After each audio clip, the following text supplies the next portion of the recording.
Ensuite, il y a les reports à nouveau. Donc, je suppose par exemple que le dossier que nous venons de créer, le dossier formation dans lequel nous sommes, et ce sera peut-être le cas de plusieurs entreprises. Généralement, ce n'est pas le jour, ce n'est pas la première année où on a créé notre entreprise qu'on installe le logiciel. Donc, vous avez déjà peut-être votre entreprise qui a déjà fait 2 ans, par exemple, et vous avez les comptes qui sont là. Alors, comment insérer ça dans le logiciel? Il faut commencer par faire les reports à nouveau. Donc, vous venez ici dans les reports à nouveau pour saisir les reports à nouveau. Donc, qu'est-ce que vous faites? Vous prenez la balance. Je suppose que c'est pour 2022 que vous voulez commencer par utiliser Perfecto. Vous prenez votre balance au 31 décembre 2021 et les comptes du bilan, vous les saisissez. Les comptes bilan, les comptes de la classe 1 jusqu'à la classe 6, vous les saisissez avec conformément à leur solde. Conformément à leur solde. Donc, vous mettez peut-être ici 101, je donne juste un exemple déjà comme ça. Vous allez voir que la date, il a bien mis 31 décembre 2021. Référence, s'il y a une référence, vous mettez. Évidemment, le compte 101 capital social, ça doit être d'un solde créditaire. Donc, c'est au niveau du solde crédit que vous allez mettre. Je mets par exemple 1 million et mes reports au 1er janvier 2021. Vous venez en bas, vous faites valider. Donc, pour faire la saisie, il vous suffit de venir sur la ligne en bas et vous faites valider. Donc, vous faites valider, je mets par exemple 52. Je mets par exemple 52. Pour faire l'équilibre, je mets aussi 1 million. Aussi 1 million ici parce que dans tous les cas, la partie double doit être respectée. Début doit être égal au crédit. Donc voilà comment on fait les reports. Donc vous prenez votre balance, vous venez en bas de ce que vous avez déjà saisi. Vous venez en bas de ça, vous faites, vous validez, vous tapez sur la touche entrée ou bien vous faites insérer à la souris. Quand vous faites insérer à la souris, ça vous prend un peu plus de temps. Donc généralement, il faut faire valider pour continuer. Je mets la K101 qui est un solde créditeur. Normalement, je mets 600 000. Je viens en bas, je mets K111 qui est un solde débiteur. Je mets 600 000. Juste pour respecter l'équilibre du bilan. Et quand vous finissez les reports, il faut venir en bas ici pour vérifier si total débit égale à total débit et crédit.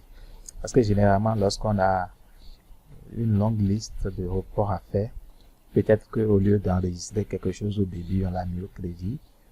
Peut-être au lieu d'écrire 600 000, on a écrit 6 millions. Donc, il faut venir complètement en bas pour voir si les totaux sont bons. Si les totaux ne sont pas bons, il faut faire les vérifications qu'il faut pour harmoniser les trucs avant de faire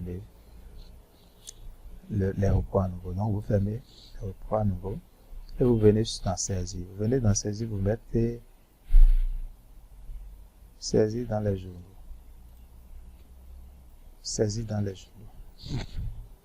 Par défaut, le logiciel même a déjà créé un certain nombre de journaux ici. Nous avons ici le journal achat, le journal de caisse, le journal des opérations diverses, le journal des salaires, le journal des ventes, et les centralisations, les abonnements, les amortissements et résultats de la période. Les amortissements, ce qui se saisit au niveau des amortissements là, c'est un peu automatique. C'est automatique. Le logiciel calcule automatiquement les amortissements et passe les écritures de lui-même. Donc, on ne va pas, dans le fond, passer soi-même les écritures d'amortissement. Mais si vous voulez, vous pouvez toujours le faire. Il n'y a pas de souci. Alors,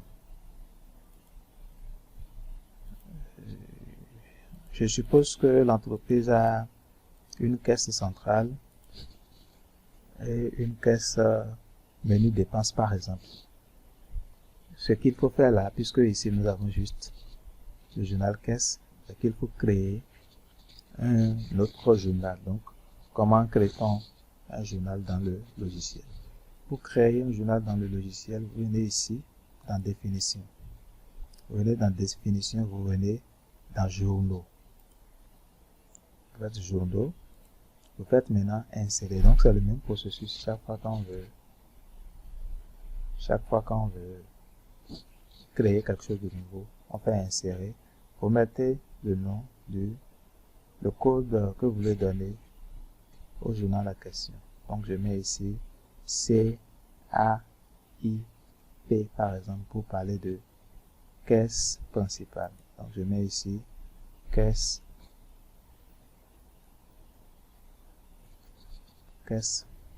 principale. Nature des opérations. Opérations courantes. Donc, c'est des opérations courantes. Autorisation de compte. Et ça, c'est important. Autorisation de compte. Ce qu'il faut faire ici, c'est de mettre l'astérisque là. En mettant l'astérisque, ça veut dire que tous les comptes que vous allez saisir dans ce journal, tous ces comptes-là, le journal va accepter.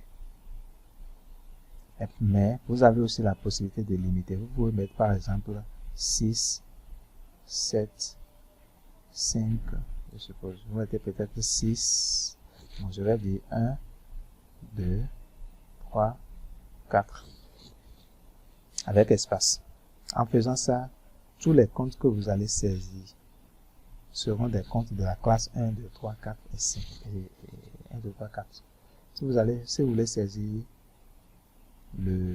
un autre compte, le journal ne va pas prendre ça. Donc pour éviter tout ça, il suffit de mettre astérisque et ça prend tous les comptes possibles. Ensuite, vous avez ici contrepartie automatique. Vous avez la possibilité de le mettre ou de ne pas le mettre.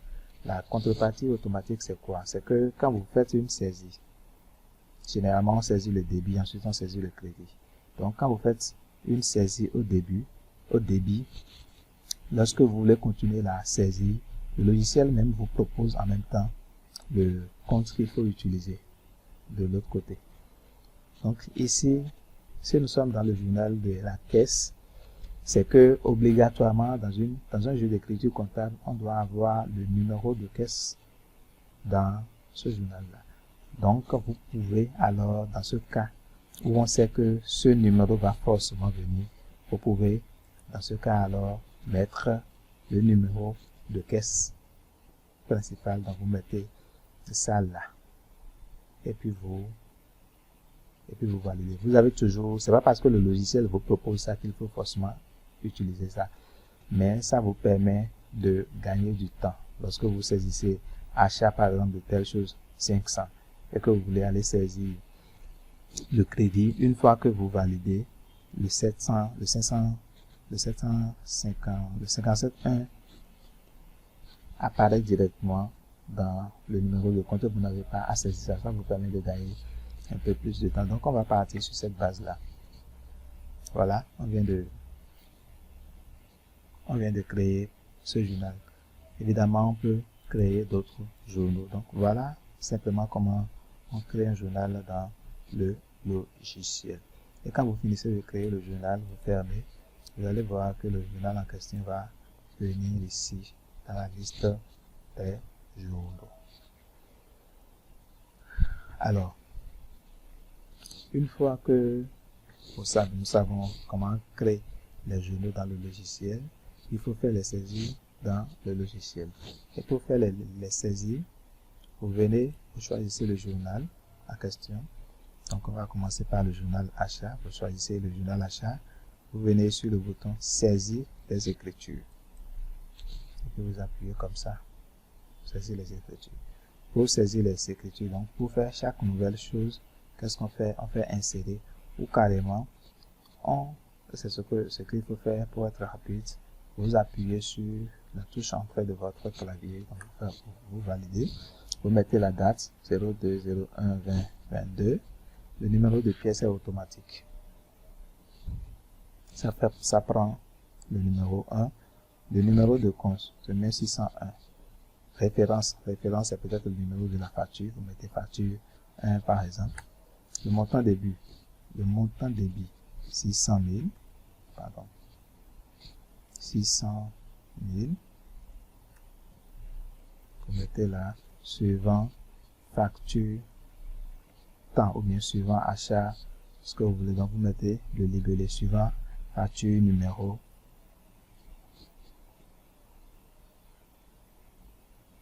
02, achat de stylo, par exemple. Vous validez. Une fois que vous validez, l'écriture est prise en compte. Vous validez une deuxième fois, ça vous donne la possibilité de saisir la contrepartie. Maintenant, je suppose qu'il y a un compte de la TVA. Vous mettez, je suppose que c'est un achat avec TVA, donc c'est une facture avec TVA. Vous mettez 44,52. On va partir d'abord comme ça. 44,52. Vous allez voir que là, le chantier s'est activé à ce niveau. Pour une prise en main du logiciel, je ne préfère pas qu'on aborde ce chantier parce que ça peut être délicat. Je vais écrire juste un montant comme ça, hein. Je mets 108 000 pour la TVA, en supposant que c'est un taux de 18%. Ensuite, vous allez saisir, pour continuer la saisie, je mets 401 fournisseurs et le crédit pour équilibrer. Le crédit se met directement et vous finissez de valider ça. Une fois que vous faites ça, votre première écriture se clôture, est fermée tout simplement de lui-même. Ensuite, vous continuez une autre écriture. Je prends par exemple le 3 janvier, pièce numéro 2.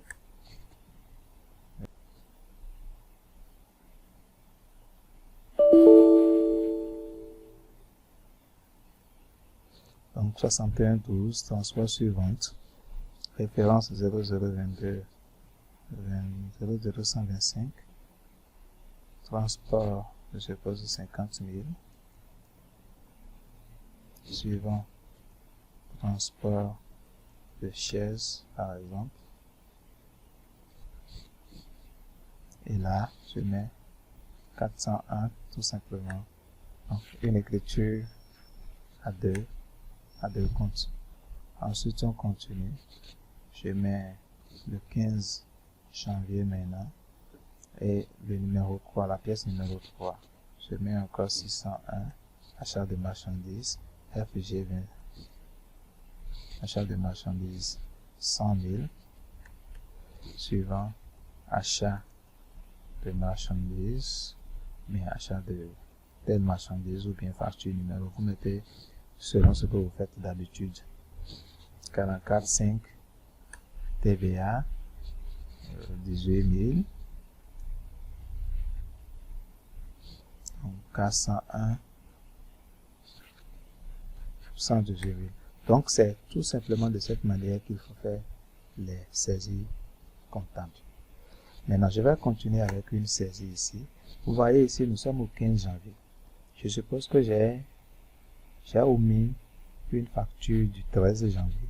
Je remets le 13 janvier, je viens là. Vous allez voir que le numéro est 4. Alors que le 15 janvier, le numéro de la pièce au 15 janvier est 3.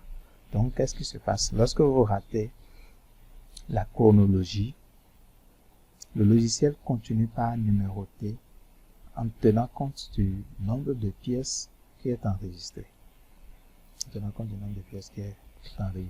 Donc, les numéros, ils peuvent avoir des numéros plus avancés que les dates, c'est toujours possible.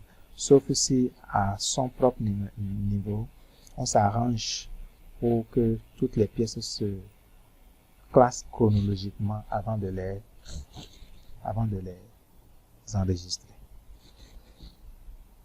Donc voilà, je mets là, je prends 625 par exemple, un compte d'assurance 625 AAS. Je mets 25 000 suivant prime d'assurance de la Toyota